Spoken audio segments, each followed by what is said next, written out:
네, 떠도는 여러분의 고견을 떴습니다. 오늘 떠평은요, 자유일보 사설이 이거 유평에서 소개해도 되는데 이게 떠돌고 있습니다. 왜냐하면요, 대부분 보수우파가 지고 좌파가 이긴다고 평가가 많은데 보수우파가 이긴다고 하는 사설이기 때문에 아마 이게 떠돌고 있는 것 같습니다. 일단 그대로 읽어드립니다. 보수우파 모두 투표장 가면 반드시 이긴다. 이런 제목인데요. 4.10 총선이 하루 앞으로 다가왔다. 이건 어제 사설이니까요. 대한민국 국민은 1948년 5월 10일 재헌 국회의원 총선을 시작으로 지금까지 21차례 총선을 치렀다. 그동안 중요하지 않은 총선이었지만 없었지만 이번 22대 총선은 그 결과에 따라 정치적 급변 사태를 몰고 올 수 있다는 점에서 특별하다. 가장 큰 문제는 국회 다수당이자 제1야당인 민주당의 성격이 바뀌었다는 사실이다. 전통적으로 민주당은 자유민주주의 헌법적 틀 내에서 좌파 성향의 정책을 추구해왔다. 자유보다는 평등, 성장보다는 분배를 우선시해온 자유주의 좌파 정당이었다. 다만 대북 정책에서 친북이 큰 문제였다. 김대중 노무현의 결정적 실책이 대북 정책이었다. 그러나 지금 이재명의 민주당은 종북, 종중, 반미, 반일 성격의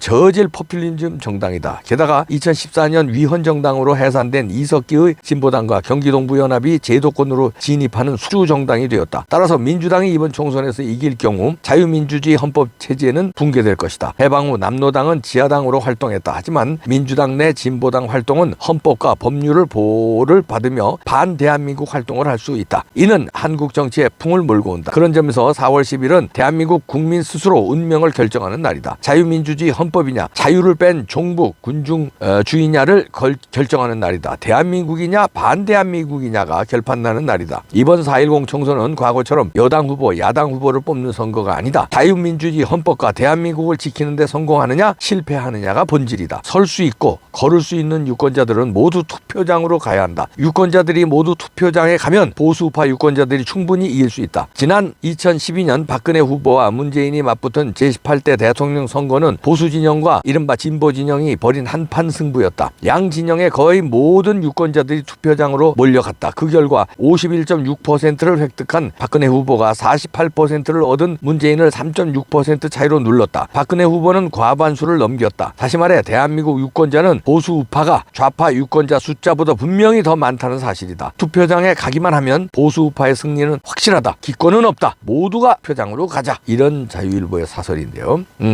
저도 이 사설을 고른 게 저도 부정선거만 없다면 이번에 과반을 살짝 넘겨서 우파가 이긴다. 그 우파는 국민의힘과 자유통일당이 몇 석. 그래서 합쳐서 151석을 제가 주장하는데요. 그렇게 될 걸로 제가 보는데 부정선거를 타면 이건 뭐 다른 얘기고 부정선거를 안 탄 데는 전제하에서 그 결과입니다. 왜냐하면 여기 뭐 자유일보 사설에서도 얘기했지만요. 절체절명의 선거거든요. 이번엔 뭐 어느 당을 뽑느냐 어느 후보를 뽑느냐가 아니라 자유민주주의를 지키느냐 자유민주주의를 못 지키느냐 절체절명이기 때문에 보수우파는 투표장에 많이 나갈 것이다. 투표장에만 나가면 박근혜 대통령이 그때 51.6%를 이긴 것처럼 보수와 좌파가 집결했을 때 보수 성향이 조금 더 많을 수 있다는 얘기죠. 그때 증명했다. 그러면 그때는 찍었는데 지금은 안 찍을까요? 그때는 급했는데 지금은 안 급하다고 생각할까요? 지금도 더 급하다고 생각할 거예요. 왜냐하면 이재명이 설쳤거든요. 범죄자가 조국까지 나와서 설치거든요. 문재인도 또 설치고 있습니다. 야, 이놈들 가만두면 안 되겠다는 게 더 절박하기 때문에 저는 그래서 그럼에도 불구하고 이기는데 그럼에도 불구하고 살짝 이긴다는 건 왜 그러냐면 보수당인 국민의힘이 마음을 완전히 사로잡지 못했어요. 비겁했고 그다음에 간첩 비스름한 사람들이 많았고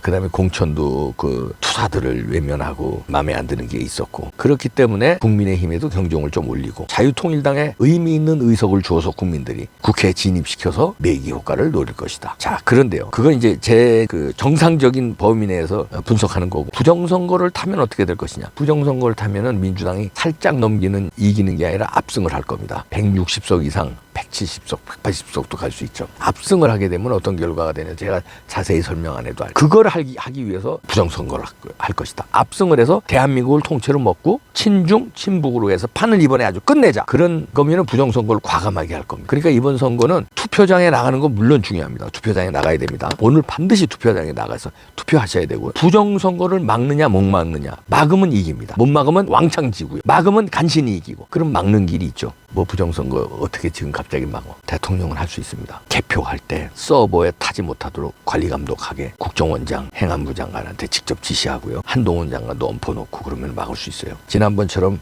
여유 있게 부정선거 하는 시스템이 아니거든요. 촘촘히 어느 정도는 막아놨기 때문에 그러면은 과감하게 하는데 걸립니다. 과감하게 못하도록 막으면 돼요. 막으면 이깁니다. 부정선거 막으면 이기고 투표장에 나가면 이깁니다. 이겨요. 윤석열 대통령, 한동훈 위원장 이긴다고 생각하고 부정선거 막으십시오. 못 막으면